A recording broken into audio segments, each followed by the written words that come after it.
Pilipinas. At ngayon, narito na ang PCOO Media Briefings. Laging handa live sa RPN DZKI Special Coverage.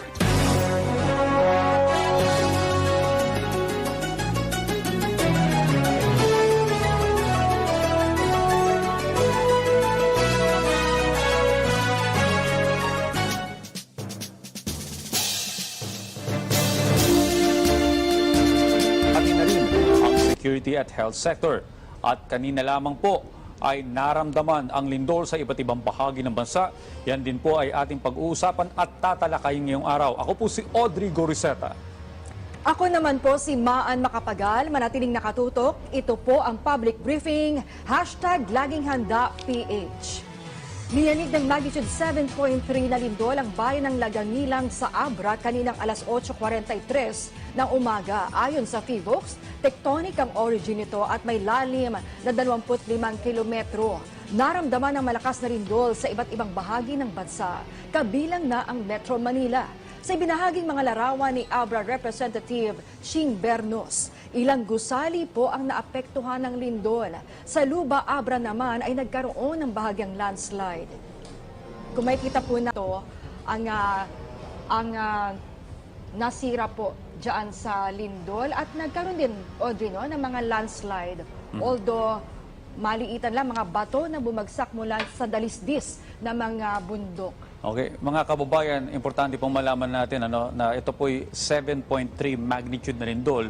Ito po'y nangangahulugan kung gaano kalawak yung naging pagyanig. Gayun na rin po, intensity 4 naman, yung lakas ng naturang lindol. Meron po itong lalim na 25 kilometro. At ito po'y naganap eksakto alas 8:43 kaninang umaga. Naramdaman po ito sa iba't ibang bahagi ng Luzon, lalo na po sa bandang norte, Ilocos region, kung saan na-damage po, hindi lang po mga tahanan, pati yung mga, tinatawag natin dito, yung mga simbahan na matagal nang nakatayo. Itong mga pictures sa mga larawan sa Vigan, Ilocos Sur ay nakikita natin may mga na-damage, Audrey, na mga kabahayan. Yung iba kasi dito, di ba, mga luma na, no? So, syempre, mga hindi na na-retrofit yung mga yan, kung kailan pa, yung mga 1940s pa, 50s, yan yung mga istruktura sa Vigan, Ilocos Sur. May Okay. kita yung mga damage sa bintana, sa pinto, at kalsada. Maging sa may yung Bantay Tower, nakita natin kanina sa larawan, na-damage din, maging yung St. Paul Cathedral dun sa may Abra Province. May mga ilang gusali rin ang dun sa may damage. Tayong Abra. Maging dito, yes. Okay. Maging dito sa Metro Manila ay ramdam din, Audrey, yung malakas na pagyanig. Kanina nga nagsilabasan yung mga empleyado ng ilang mga tanggapan o opisina. Kabilang na nga ang Palasyo ng Malacanang at Senado. May kita rin na iniinspeksyon ang mga opisina. Dito rin, kung kayo po, yung mga cellphone ninyo, baka na-receive nyo rin kaninang umaga yung sinend ng NDRRMC na panawagan, na babala. Ngayon, pinapakiusapan din po natin yung ating mga kababayan na sa ganito pong pagkakataon, wag po kayong magpapakalat ng fake news sa social media na magdudulot lamang po ng kalituhan at kaguluhan sa ating mga kababayan. Pansamantala ring itinigil ang operasyon sa LRT 1 at 2, maging ng MRT 3 at PNR. Sa ngayon ay LRT 1 at MRT 3 pa lamang ang bumalik po sa operasyon. Okay mga kababayan, sa punto pong ito makakausap po natin si PHIVOLCS Officer in Charge Under Secretary Renato Solidum. Yusek, magandang umaga po sa inyo. Magandang umaga din po sa inyo. Okay, Yusek, unahin ko lamang po, ano po ang nakikitang dahilan ng paglindol po kaninang umaga? Gumula po yung isang fault na malaki po siya, mahaba, at ito po ay ang Abra River Fault. At ito po ay nagdulot ng magnitude 7.0 na lindol kaninang alas 8:43. At mababaw po yung lindol, hindi man masyadong mababaw, but 17 kilometers. So malakas po ang pagyanig na posibleng maidulot nito. And so far, iniisip natin na baka magkaroon talaga ng intensity 8 na shaking. localized, pero may mga intensity 7 po na nai-report sa lugar ng Buklok at Manabo, Abra, at may mga landslide po dito tulad din ng mga ibang lugar. Intensity 6 sa Vigan City, Sinait, Bantay, Santa Esteban, Ilocos Sur, at ganoon din sa Lawak, Pangasinan at Baguio City. So ganoon din po siguro sa mga karatig na lugar tulad ng La Trinidad, yung mga rating na intensity 6 to 7 ay posible pong magkaroon ng mga damage. Ang mga simbahan pong mga luma, kasi hindi naman sila reinforced, ay pwede pong magkaroon ng mga kasiraan nito. Mula po nung tumama yung lindol kanina, may mga aftershocks na po ba at ilan na po yung naitala? Meron naman, pero hindi pa namin binibilang kasi ang focus natin ngayon ay yung mga epekto sa iba't ibang lugar. But definitely, inaasahan po natin ang mga aftershocks. Typically po sa ating experience, mga first 2 days marami hanggang third day, at ito ay bababa ang bilang with time. At ito po ay posibleng magkaroon pa ng malalakas na intensity. Kaya nga ang ating advice, yung mga lugar na may mga sira, mga bahay, mga gusali ay ma-inspect muna at huwag munang gamitin. Pangalawa, yung mga lugar na may landslide, na destabilized na yung mga lupain sa paligid nito, at may mga lugar na kahit hindi nag-landslide ay mayroong mga crack or fissures. Pwede po itong maging lugar ng landslide, lalong-lalo na kung may aftershock pa o di kaya ay may dumating na malalakas na pagulan. So yun po ay kailangang ma-identify ng local government at maiwasan na lapitan o puntahan. May malapit po ba, Yusek, na fault line sa epicenter ng lindol? Tama po kayo, ang ating nakikita na kumilos ay yung Abra River Fault. Ibig sabihin, yung fault, dahil zone of weakness, ay sinundan ito ng tubig at naging ilog, at ang tawag nga natin sa ilog ay Abra River. Okay, Yusek, isa po sa naapektuhan nitong lindol ay ang Vigan at meron din pong fault line doon.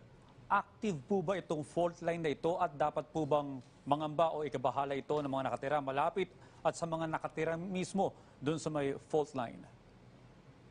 Well, unang-una, pagdating sa Vigan, marami pong epekto dito dahil sa mga lumang mga gusali. Pangalawa, malambot po ang foundation ng Vigan.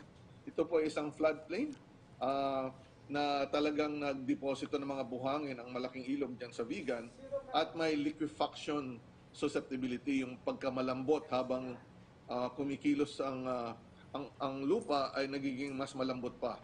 No? At yan po ay naging dahilan ng mga pagkasira sa Vigan. May mga faults na malapit doon sa Abra River Fault. Kaya nga sinasabi natin na although na-expect natin na ang mga aftershocks ay hindi ganun kalakas ng kanina, mga magnitude 6 siguro, posible, pero yung iba pang mga faults sa paligid ay pwedeng ma-trigger na kumilos. Kung matatandaan natin, October in 2019, maraming sunod-sunod na lindol sa merong Cotabato, Davao del Sur area, dahil nga yung mga magkakapit-bahay na fault ay na-trigger ng pagkilos ng isang fault na naunang kumilos. No? Yun po yung kailangang babantayan. So matutal, kailangang paghandaan ang mga lindol dito sa ating bansa. Yusek, yung 7 point kanina na lindol ay parang the big one ito para sa Abra, sinasabi nyo nga. Pero syempre, depende yan kung saan tumama sa lugar, depende sa istruktura, sa dami ng tao sa lugar, ay marami ang pinsala. Halimbawa lang, sa Metro Manila, mangyari po yan. Pero ito nga, bumabalik na naman sa atin, no, yung the big one, Yusek. So ano po nga masasabi nyo? Tama po kayo. Bawat lugar sa ating bansa ay merong the big one scenario. Depende po yan sa fault, depende po yan sa populasyon, sa dami ng mga gusali at building, at gaano ba ito katibay, at syempre gaano tayo kahanda. Iba ang the big one sa Abra, iba ang the big one sa North Luzon, Visayas, Mindanao, at iba ang the big one sa Metro Manila. Dahil nga sa paglindol na nangyari kanina, kailangan nating isipin na marami tayong mga panganib na dapat paghandaan. Climate change, longer term, kailangan nating pagtignan ang ating kahandaan nito. Pero wag nating kalimutan yung malalakas na paglindol na in an instance, in less than 1 minute, ay pwedeng makasira ng ating mga gusali, mga bahay, infrastruktura, at ng ating ekonomiya. Kaya nga siguro, kailangan nating paigtiin palalo ang mga handaan, lalong-lalo na sa urban areas, kung saan marami ang mga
Kasi hindi pa natin alam kung ano yung extent ng damage, lalo na yung mga na-crack.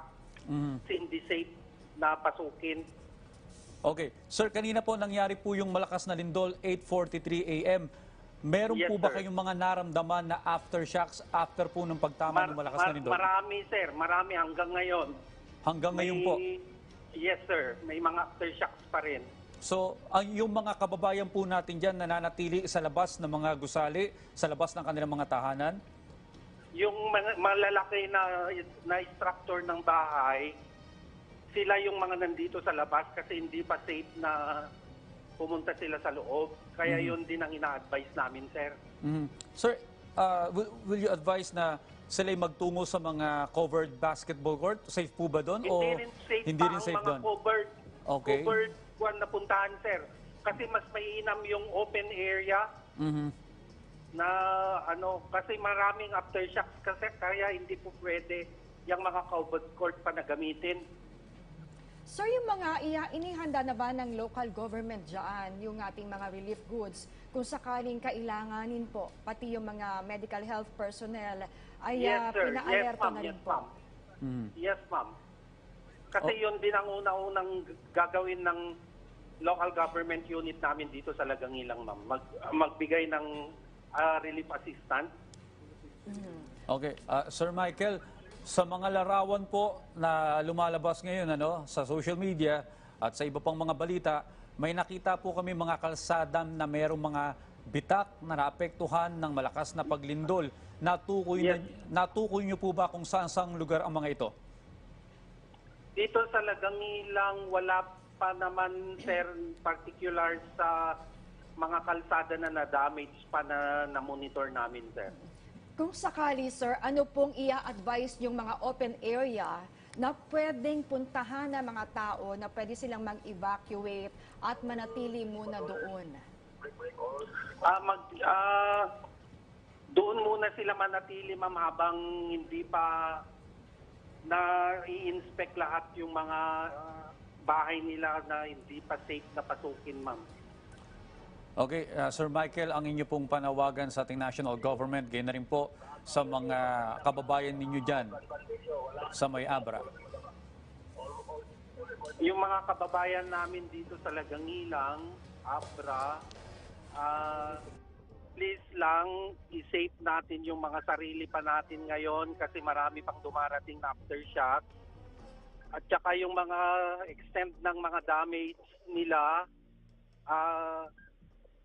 i-report nila doon sa munisipyo natin para sa ganon ma-assess tapos ma-submit lahat ng mga damage ng mga houses kasi house talaga yung mga napinsala, yun ang karamihan. Okay, maraming Kaya yun ang panawagan namin, sir.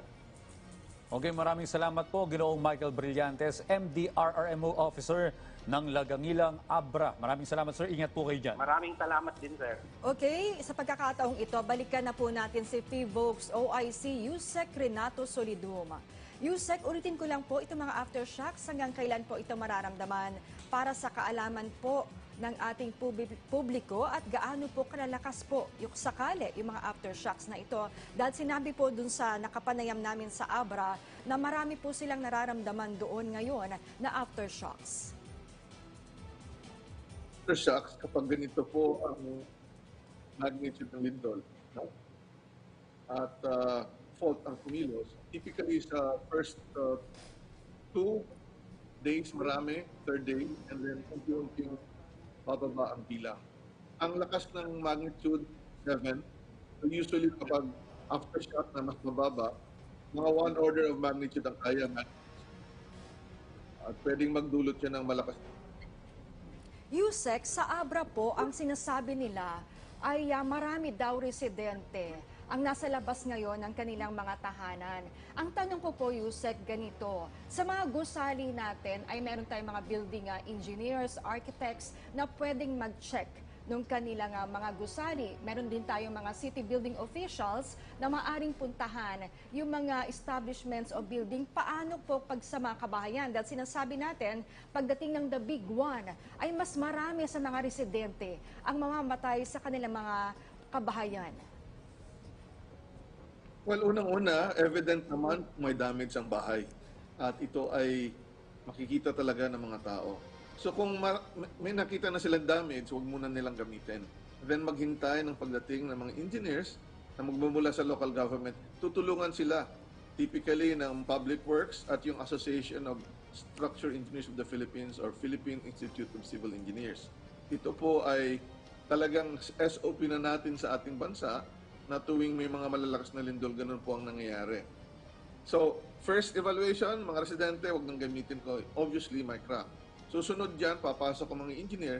Kahit konti lang ang crack, titingnan nila kung mas delikado o hindi. Kasi nga, yung susunod na aftershock, baka madagdagan pa ang mga sira at matuluyan na bumagsak. At delikado po pag tayo nasa loob. At yan po ang mangyayari niyan. Initially, hindi po ganun kabilis yan kasi kailangan pang dumating yung mas marami pang mga ininyero na magkakaroon ng inspection. Yes sir, Yusek, bagamat po yung epicenter ng lindol ay nasa bandang hilagang Luzon, dito po sa NCR ay naramdaman din po ang lindol. At tinatanong po ng ating mga kababayan, makakaramdam pa daw po ba tayo ng mga aftershock sa mga susunod na oras ngayong araw? Posible naman po na magkaroon ng aftershock na maramdaman. Lalo na kung mga around magnitude 6, no? Pero kung ang pag-uusapan natin ay lindol na manggagaling doon, hindi po tayo magkakaroon ng malaking maapektuhan ito. Kung ang magnitude 7 kanina walang damage ang ating mga bahay at building, hindi rin po tayo madadamage ng mas mahinang lindol. So huwag po kayong masyadong mag-alala. Para bigyan ko rin po kayo ng practical na tip. Kanina dito sa Metro Manila, ang naramdaman pong paglindol ay sideways. Pero dyan po sa epicentro, mauna po nilang maramdaman yung up and down after a few seconds sideways. Kapag sideways lang po ang inyong naramdaman, malayo po ang epicentro sa inyo, hindi po kayo masyadong maapektuhan nito. Kanina, nagsilabasan po ang karamihan, mga intensity 5 or 4. Wala pa pong damage tayo na-expect sa intensity 5 or 4. Kami sa FIVOX, hindi po kami lumalabas ng gusali kapag intensity 5 kasi hindi naman madadamage yung building. Plus, kailangan namin magtrabaho dahil nga earthquake ang nangyari. No? So, ganun din po ang dapat gagawin sa mga opisina, kondo. Mag-determine kayo ng threshold kung kailan po talaga kayo lalabas.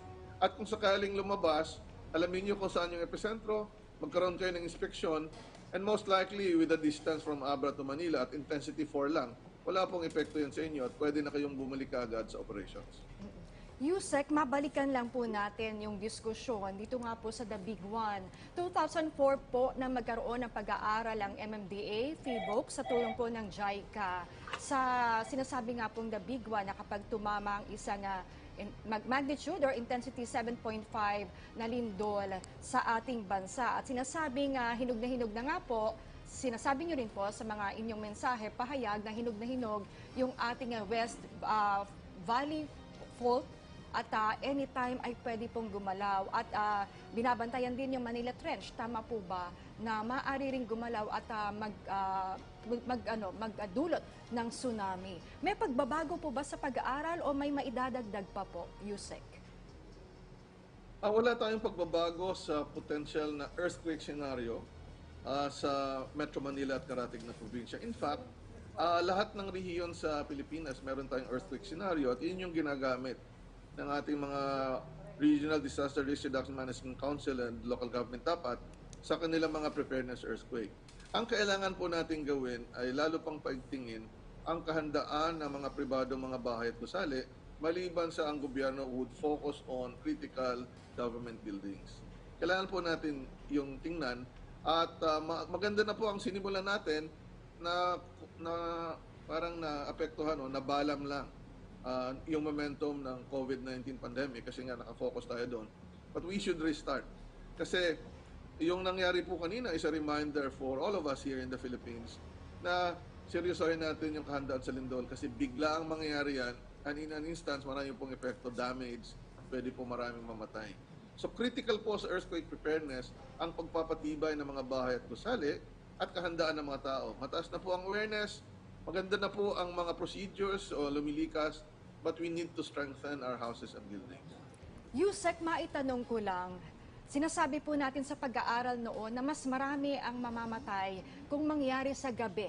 Ang malakas na lindol nga po na the big one. Siyempre, ang gusto po nating malaman sa ating mga bahay, yung iba kasi tinayo pa nung 70s, may 60s pa dyan, 70s, 80s, at hindi naman tayo nagpapa-retrofit or nagpapa-check taon-taon sa mga building officials, sa mga dapat na tumingin sa mga bahay. Hindi tulad ng mga gusali nga naman. Kung wala namang crack na nakita ngayon, ano po yung tingin yon dapat tignan sa ating mga tahanan para sakaling maging babala po ito sa ating mga kababayan? Unang-una po, kailangang seryosohin ng local government ang pag-iinspeksyon kahit po mga residential buildings. Sana po makipagtulungan ng ating mga kababayan upang malaman nila ang tunay na estado ng kanilang bahay. Kahit po walang crack, pero humihina po naman ang konkreto with time, ay mas madali na pong masira yan sa malalakas na lindol. Para naman po sa ating mga kababayan na gustong subukan ang isang app po, mobile app, yung How Safe is My House. Kapag ang inyong bahay ay 1-story to 2-story concrete hollow blocks house, meron po kaming inilabas na mobile app. Ito po ay produkto ng pakikipag-ugnayan ng DOST FIVOX, JICA, at mga eksperto ng Association of Structural Engineers of the Philippines. Sasagutin niyo po, may 12 tanong doon sa How Safe is My House mobile app. Pwede po sa Android or iOS, o pwede sa website. Malalaman niyo kung inyong bahay matibay, kung inyong bahay masisira, at kung talagang napakadelikado.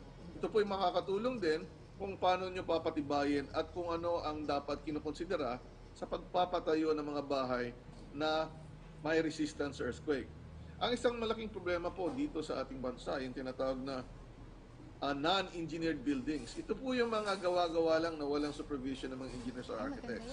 Kaya sana magamit nila yung How Safe is My House app para lahat ng LGU malaman nyo aling mga bahay ang posibleng masira o matumba kapag lumindol. So that we have an idea of what to do and how to prepare. Yusek, nagkakaroon po tayo ng earthquake drill. At syempre, tanggap naman natin marami sa atin ang ningas kugon. Kapag nga naman walang nangyayaring lindol ay nagiging complacent tayo o relax na lang. Ano pong mensahe ninyo sa ating mga kababayan, lalo po sa kanilang pagsama dito sa mga earthquake drill na ginagawa sa kanilang mga opisina at mga establishmento po? Ang gobyerno po ay hindi tumitigil sa pagsasagawa ng nationwide simultaneous earthquake drill. Every quarter po yan sa pangunguna ng NDRRMC at sa technical guidance ng FIVOX. Ito po ay seryosohin natin. At ang local government, pwede po kayong huwag maghintay ng quarterly scheduled na earthquake drill. Pwede kayong gumawa ng inyong sariling earthquake drill. At sa mga bahay, magkaroon man lang kayo ng walkthrough or simulation kung anong gagawin kapag lumindol. Kasi napaka-importante po yon. Seryosohin po natin yon. Kasi ang lindol biglaan, kapag hindi tayo handa, pwede po tayong maapektuhan. Okay, maraming salamat po sa lahat ng inyong impormasyon. FIVOX Officer in Charge, Undersecretary Renato Solidum. Stay safe po, sir. Maraming salamat. Samantala, Pangulong Ferdinand Marcos Jr. agad na pinakikilo sa mga kinaukulang ahensya ng pamahalaan kaugnay sa pagtama ng malakas na lindol sa Abra kaninang umaga. Ang detalye mula kay Mela Las Moras. Mela? Yes, Audrey, nakatutok na ang Malacanang dito nga sa sitwasyon sa iba't ibang panig ng bansa matapos nga ang naging pagyanig ng malakas na lindol at mismong si Pangulong Ferdinand Marcos Jr. ay inaasahang magtutungo rin mismo sa Abra at iba pang lugar na talaga namang tinamaan ng sakuna. Sa press briefing ni Press Secretary Trixie Cruz Angeles kanina lamang, iginit niyang tuloy-tuloy ang koordinasyon ni Pangulong Marcos Jr. sa NDRRMC, DSWD at iba pang concerned agencies hinggil nga rito sa nangyaring malakas na lindol sa iba't ibang panig ng bansa. Ang direktiba anya ng Presidente, agad nang magpadala ng rescue at relief team sa Abra na siyang pinakaapektado sa sakuna. Bukod sa national officials, nakikipag-ugnayan na rin ang Presidente sa mga lokal na opisyal sa mga lugar na naapektuhan naapektuhan ng lindol. Utos din ng presidente para sa mga telco providers maghatid ng agarang tulong at free communication services sa lahat ng lugar, lalo na yung mga napinsalang towers. Ukol naman sa First Family, sabi ng Malacanang ligtas naman silang lahat at si Pangulong Marcos nga ay tuloy-tuloy rin ang pagtatrabaho. Kaugnay naman sa pagbiyahe ng presidente patungong Abra, sa ngayon naghihintay lamang siya ng clearance at kung kinakailangan, inaasahang pupunta rin siya sa iba pang lugar na lubos na naapektuhan nito ngang malakas na lindol. Audrey, sa ngayon nga inaabangan natin kung magkakaroon pa ng ibang press briefing dito sa Malacanang dahil tiniyak naman ni Secretary Angeles na talagang pag may mga mahalagang impormasyon, agad nila yang ihahatid sa ating mga kababayan. At Audrey, idagdag ko na lamang din sa isang Facebook post kanina ay sinabi na rin mismo ni Pangulong Marcos Jr. na siya talaga'y nakatutok dito nga sa sitwasyon at talagang hindi pa babayaan ng pamahalaan ang ating mga kababayan sa oras ng sakunang ito. Audrey?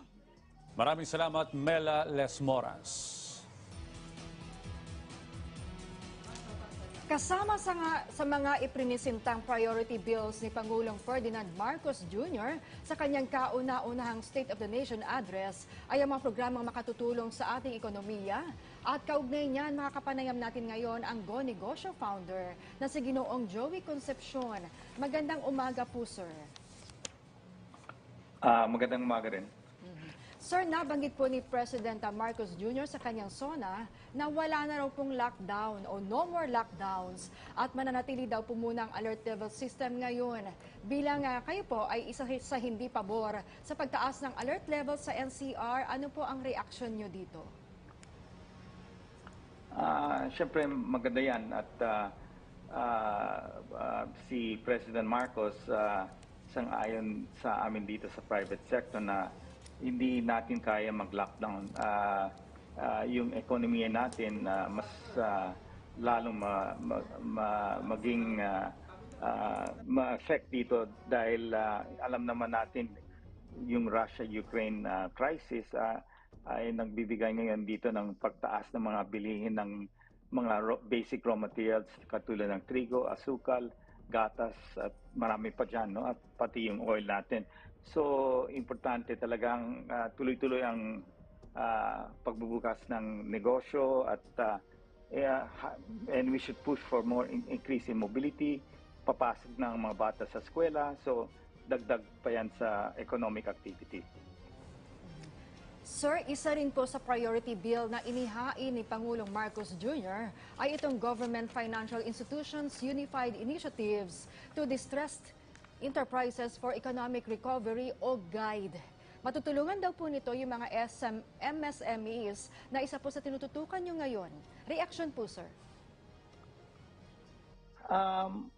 Malaking bagay yan kasi alam naman natin yung mga MSMEs natin ay they're contributing 62% of job generation, no?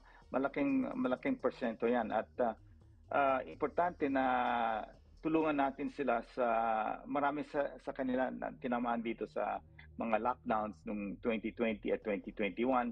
Kulang sila sa pera, working capital kasi yung puhunan nila ngayon mas tataas kasi yung mga cost ng mga bili nila na ibibenta nila sa mga customers nila. Siyempre dahil sa rising prices ay tumaas. So kailangan nila umutang ng mas malaki para sa working capital. So tamang-tama yan at kung gusto natin talagang sumigla yung economy natin dito sa Pilipinas, hindi natin pwedeng makalimutan itong mga micro, small, and medium enterprises. No? Okay, Sir Joey, Audrey Goriseta po. Sir, isusulong rin daw po ni Pangulong Marcos ang tax administration reform to increase ang ating pong revenue collection. Sang-ayon po ba kayo dito? Yeah, I think whatever, kung kumikita naman ng mga negosyante, kailangan importante dito yung revenues ng government dito sa mga taxes na kukunin nila, pangbayad natin yan sa mga inutang natin sa mga build projects. So, dapat naman yung private sector, kung mas lalong gaganda ang negosyo at kikita sila, then siyempre, yung mga revenues na pupunta sa government ay malaking bagay yan para sa mga future build projects natin. Ito naman pong Corporate Recovery and Tax Incentives for Enterprises o CREATE Law, e-commerce law at yung Public-Private Partnership Program na inilatag din, binanggit din po ni Pangulong Marcos sa kanyang SONA. Paano naman po ito makakatulong sa business owners at lalong-lalo na sa ating ekonomiya? Well, lahat ng itong programa ng government, siyempre magbibigay yan ng kumpiyansa, no? So, especially sa mga foreign investors natin na gustong mag-invest dito sa bansa natin. Importante yan. Kailangan tayo mas maraming sa atin na yung mga job creation. No? So yung foreign investment, palaking bagay yan. So medyo sa panahon na to, yung interest rates natin ay tumataas. No? Siyempre yung interest rates the government is also borrowing, so interest rates are going up. So we should really bring in foreign investors to the country to really invest in the Philippines at tumulong sa atin sa mga build projects natin. Pwedeng kasama dyan ng mga local Filipino investors. No? Sir, bilang kayo po ay miyembro ng Private Sector Advisory Council po ng Marcos Administration, may mga suggestion po ba kayo para makatulong sa mga programang inilatag na Pangulong Marcos Jr. para sa ating ekonomiya? Well, under the Private Sector Advisory Council, I am focused, I'm the lead in jobs. No? So job creation is what I'm trying to focus on. And nakikita natin, 62% of job generation is coming from our MSMEs. So importante dito na talagang we don't just have more MSMEs. What we have to do is scale them up. We have to make them grow. No? So ang kailangan nila dyan, mga mentor, kailangan nila ng pera, syempre working capital para maka-expand sila, no? At of course, yung mga malaking corporations, it will help kung we can embrace them as part of our value chain, no? So, and especially in agriculture, mga contract growers, contract farmers, ganyan, importante yan. And now that they're looking at giving out land, no? Because our farmers cannot just have 1 hectare, 2 hectares of land. Hindi yan economically viable. So we have to ensure that the land that they till, is enough to make them economically profitable. So maraming mangyayari dito, no, sa programa ng MSME kasi 62% is what they contribute to job generation, no. So malaking bagay yan for us to hire more people, no. Kahapon po ay nagsimula na yung booster shot campaign ng Department of Health, ang tinatawag na Pinas Lakas. Ano pong mga hakbang naman ang gagawin ng business sector para makatulong po dito sa Pinas Lakas campaign? Alam mo naman, matagal na kami dito at tumutulong sa government. No? Pero yung nangyari ngayon ay medyo talagang may problema tayo. Dito kasi ng HTAC, na-approve na nila yung booster shots, no? Second booster shots. No? Pero today, July 27, all Moderna vaccines will expire, no? At dati 1.5 million vaccines lang ang tatamaan kami. Pero ngayon, binilang namin a total of 4.2 million vaccines will expire from the private sector side, no? 3.629150, about 3.6 million Moderna, AstraZeneca about 623,000, no? And this expires July 27 for all Moderna vaccines, and on July 31 all AstraZeneca. Buti na lang sa AstraZeneca, halos ginamit na namin ng karamihan, no? So yung total value nitong mga vaccines, no, is going to amount to 5 billion pesos, no? Nung unang computation namin, which I shared with the public couple weeks back, that was only about 1.5 million vaccines, no? Pero when we had it checked with the private sector who is handling the storage for us, Zwelig, I got this report. No? Talagang dahil sa delay ng approval ng HTAC, ang laki ng we will be greatly affected, no? About 5.1 billion pesos or about 100 million US dollars. So sayang ang pera natin. Now, nandiyan na yan, I'm sure. So moving forward, siguro we should really insist that DOH should really plan out, no, itong mga challenging situations katulad dito. Dapat sana na-approve naman ni HTAC ngayon, no, yung yesterday. Pero we, as far as March, we have been calling already and saying that these vaccines will expire come July. Akala ko August, pero halos lahat July 21 and July 31, no. So hindi pa kasama dito yung Moderna ng government. So ang mangyayari ngayon, mukhang Pfizer lang ang gagamitin sa mga booster shots, no, moving forward, kasi the government is the only one who was able to buy Pfizer, no. So ang private sector, wala kaming mga bakuna that we can now use, no, for our employees because all of them has expired. Okay, sir, isunod ko na po itong katanungan mula kay Maricel Halili ng TV5.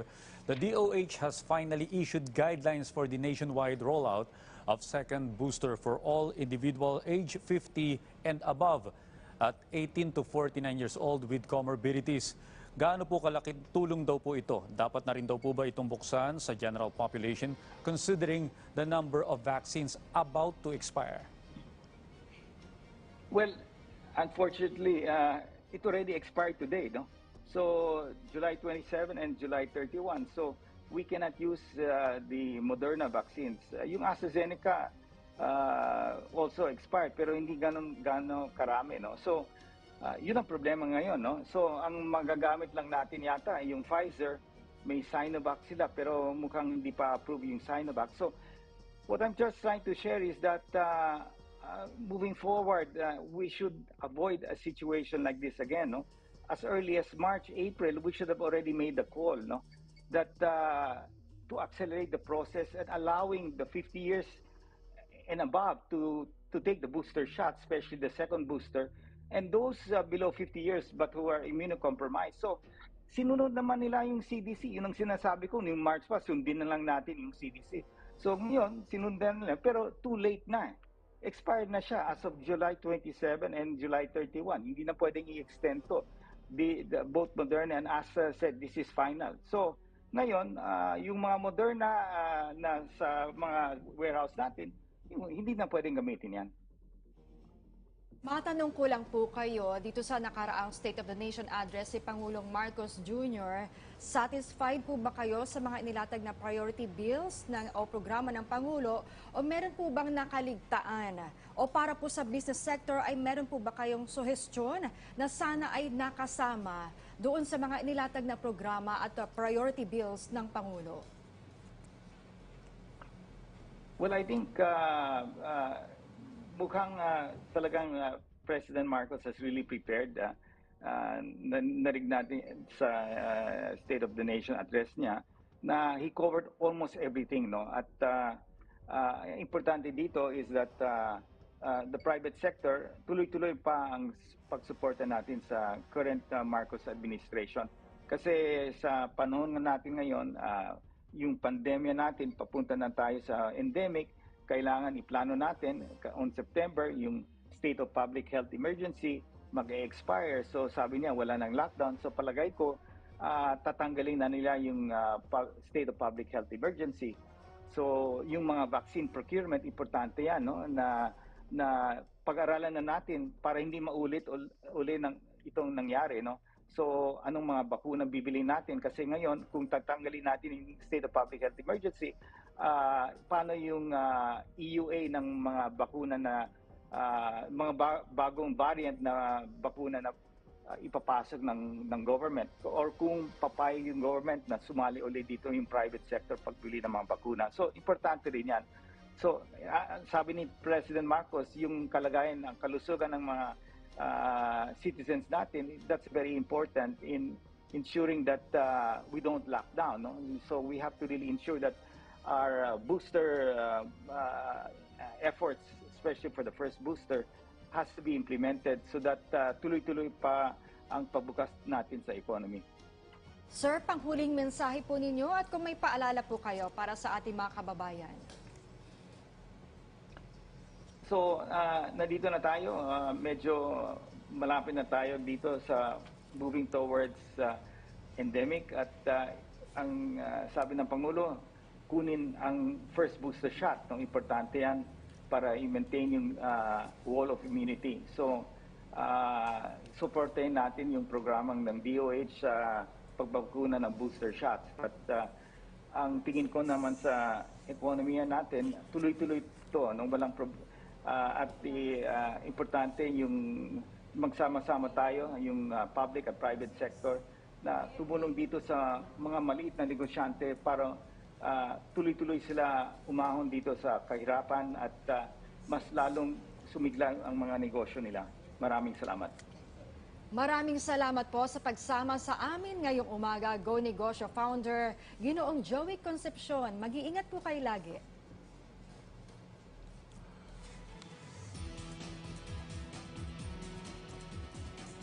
Samantala, isa rin sa mga nabanggit ni Pangulong Ferdinand Marcos Jr. ay ang mga priority bills para sa defense at national security sector. At kaugnay po niyan, makakasama po natin si Colonel Medel Aguilar, ang acting spokesperson ng Armed Forces of the Philippines. Colonel, magandang umaga po sa inyo. Magandang umaga din po, Sir Audrey and Miss Maan, at sa lahat po ng ating taga-pakinig o nagtumitingin sa atin ngayon. Okay, unahin ko lamang po, Colonel, kaugnay po ng malakas na lindol, ano po ang ginagawang hakbang ng AFP sa mga lugar na naapektuhan ng lindol, kung paano matutulungan yung ating mga kababayan? Immediately po, nung malaman ng General Headquarters yung nangyaring 7.0 magnitude na lindol sa Abra, agad po nitong inutusan ang Northern Luzon Command sa ilalim ng pamumuno ni Lieutenant General Ernesto Torres na mag-deploy ng mga assets, air assets especially, para sa pagsasagawa ng rapid assessment. Ito po ay mahalaga para makita natin yung mga main supply route, yung mga lines of communication para sa pagsasagawa ng relief operations later on. Okay, sir. Puntahan na po natin yung usapin dun sa may unang State of the Nation address ng ating Pangulo. Isa po sa priority bill na isulong ng ating Pangulo ay itong Mandatory Reserve Officers Training Corps o ROTC at ang National Service Training Program o NSTP. Paano po makakatulong itong ROTC at NSTP kung sakaling opisyal na po itong maibalik? Una po, nais kong banggitin na itong plano ng ating Pangulo ay laman po ito ng ating konstitusyon na pangunahing responsibilidad ng pamahalaan ay protektahan ang kanyang mga nasasakupan at ang the government may call upon the people to defend the state. So, in order for the Philippine government to be able to do this important task, it must prepare its citizenry to be physically, mentally, psychologically fit to the challenging task of protecting the people and the state. And therefore, ROTC will play a very significant role in the performance of this constitutional mandate. So kami po sa Armed Forces of the Philippines ay sumusuporta sa layunin ng ating Pangulo na palakasin ang ating citizen armed forces sa pamamagitan ng pag-introduce ng mandatory ROTC sa mga senior high school dahil kailangan natin ito sa panahon ng kagipitan, sa panahon ng kalamidad tulad ngayon. Kung ito po ay malakas, siguro mas madali nating magagampanan ang ating mga misyon. Okay, Colonel, marami pong pabor dito sa panukalang pagpapanumbalik ng ROTC, no? Pero may ilan po tayo mga kababayan ang tutol po sa pagbabalik ng ROTC. Ano po ang masasabi nyo sa mga tumututol dito? At ano po ang magiging papel ng AFP para masigurado na hindi na ulit mangyayari yung mga naging dahilan noon kung bakit nagkaroon ng dahilan para ipatigil itong ROTC? Ako po ay graduate din ng ROTC nung ako po ay nag-aaral pa sa college sa Bicol University at nakita ko rin yung mga pagkukulang noon ng programa. At sa pagdaan po ng maraming panahon, especially nung mangyari yung isang insidente noong 2001, marami na pong reforma ang pinatupad ng Armed Forces of the Philippines para maging mas makahulugan at mas epektibo ang pagsasagawa ng training para sa mga kadete natin na sumasailalim sa ROTC. Isa na dito siyempre is yung pagtatalaga ng mga kwalipikado at saka mga mahuhusay na mga kawani o mga kasapi ng Sandatahang Lakas ng Pilipinas bilang tagapagtaguyod ng ROTC. Ito ay para igagawin para masiguro na yung curriculum at saka yung mga dapat na mga pagsasanay ay maipatupad ng maayos para sa mahusay na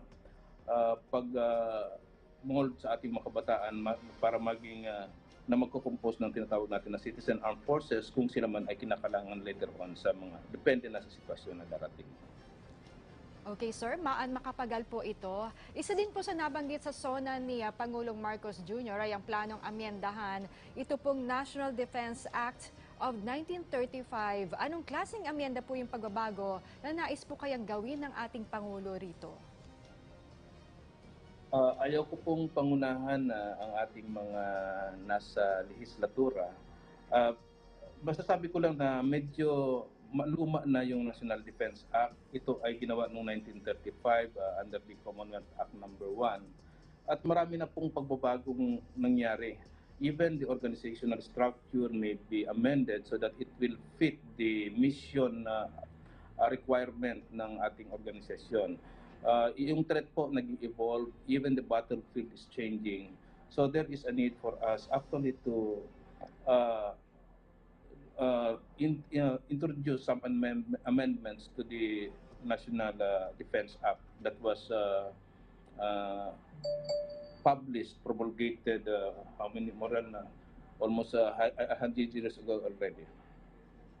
Sir, may mga suggestion po ba sa hanay ninyo kung ano po yung nais nyong i-amyenda po dito? Kung may mga nakahanay na po kayong mga suggestion po para sa gobyerno? We will come up with some recommendations later on. We will do a thorough review and assessment. Ito, titingnan kasi natin dito yung organizational structure vis-a-vis the mission that the organization will accomplish. So dito pa lang, magkakaroon na agad ng malaking pagbabago. Dahil nga, yung tulad na sinasabi ko kanina, the threat is evolving and even the battlefield is changing. So we will make sure that the organization, the Armed Forces of the Philippines, is capable to address all threats. Even the definition of national security is expanding. So with that, we have to be to retrofit siguro, sabihin natin na konting re-engineering on the part of the armed forces to make sure that we have the capability to perform the mission that is mandated to us by our Constitution. Sir, isa pa po sa sinusulong ni Pangulong Marcos Jr. ay itong Unified System of Separation, Retirement and Pension. Ano po yung masasabi nyo dito? Paano po ito makakatulong sa ating hukbong sandatahan? Sa totoo lang po, ang pensyon na tinatanggap ng ating mga retiradong kasapi sa Armed Forces of the Philippines ay nanggagaling sa General Appropriation Act. Ito po ay malaking tapya sa resources ng gobyerno na kailangan talagang rebisahin kasi nga kailangan na yung bawat miyembro ay magbigay din ng kontribusyon para sa pagpapalago ng pension fund. This will be a very sensitive issue, a very important legislation. And I think there must be some repackaging on the part of the benefit system that the uniformed personnel is receiving from the Pension Act. Napag-aralan ko po ang pension system before in 2011 at ang nakita kong number one na problema is that the contribution is defined by different law, whether the benefit that we will be receiving is also defined by another law.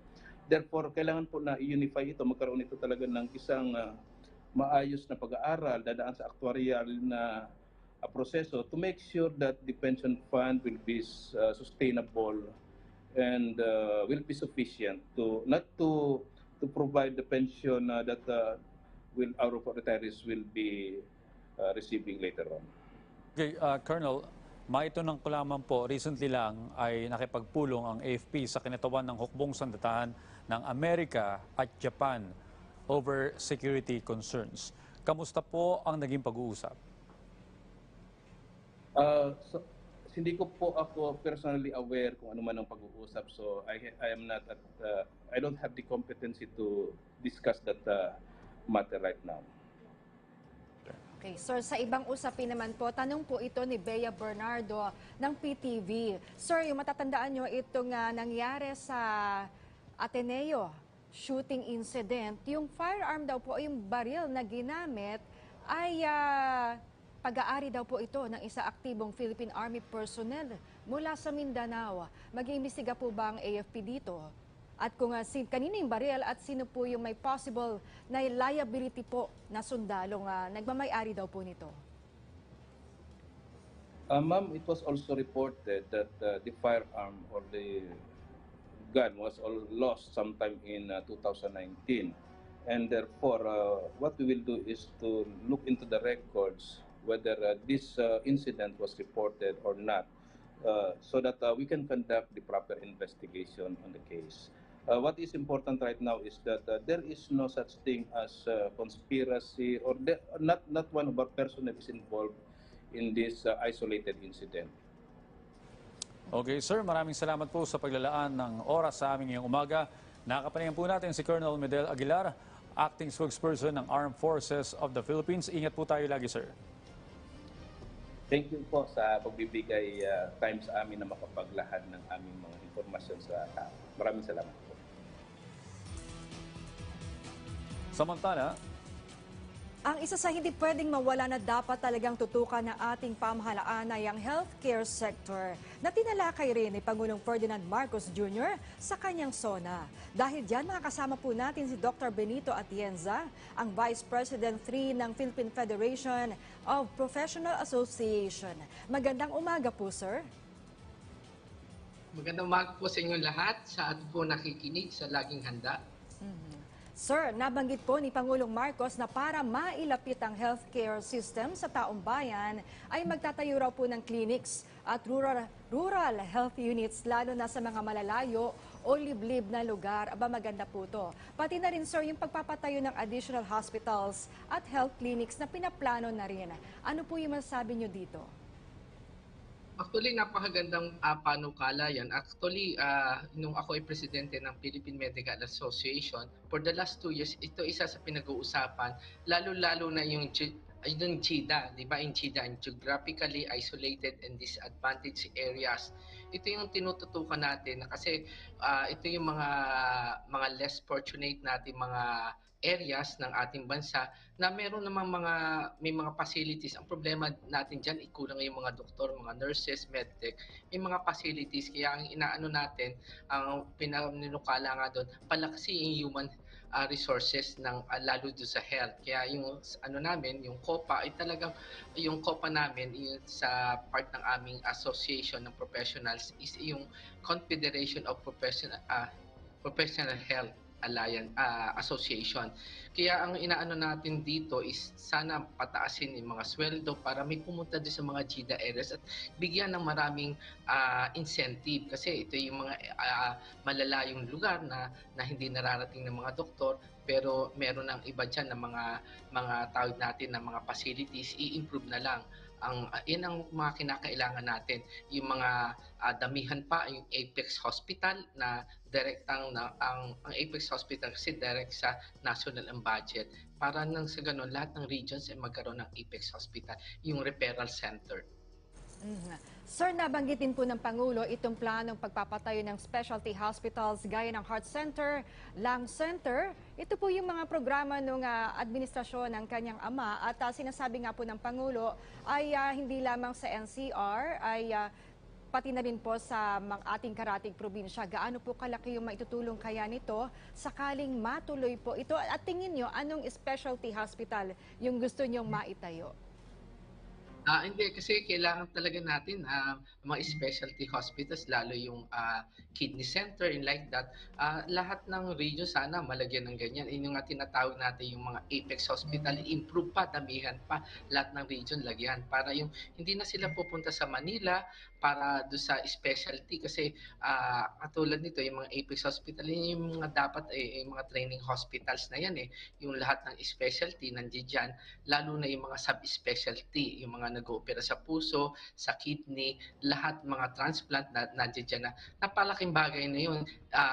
Hindi na sila pipila at makikipag-unahan sa Manila para doon sa napakalaking bagay po nito mangyayaring ito kung ano yung na ating po sa ating mga mamamayan. Sinasabi rin nga natin, katulad natin, pati yung mga GIDA areas isama yung sa mga specialty kasi pag nakapag-training ang mga doktor, yung mga walang doktor na specialista ay makapunta rin kahit once a week, i-schedule nila na kumpleto yung mga facilities. Yun ang importante. Okay, Doc Audrey Goriseta po. Sir, sinabi po ni Pangulong Marcos sa kanyang SONA na ang alert level system na meron tayo ngayon will stay as it is for now at no more lockdowns na rin daw po. Yes. Bilang isang medical frontliner, sang-ayon po ba kayo dito? Ang inaano lang natin pagka nga nawala na yung special, 'di ba? Mawawala 'yan sa September. Ang ano natin, ang magiging problema natin baka mamaya yung IITF mawala na ng yung special ano natin mga meetings, yung sinasabi natin yung mga importante lalo na yung vaccines ay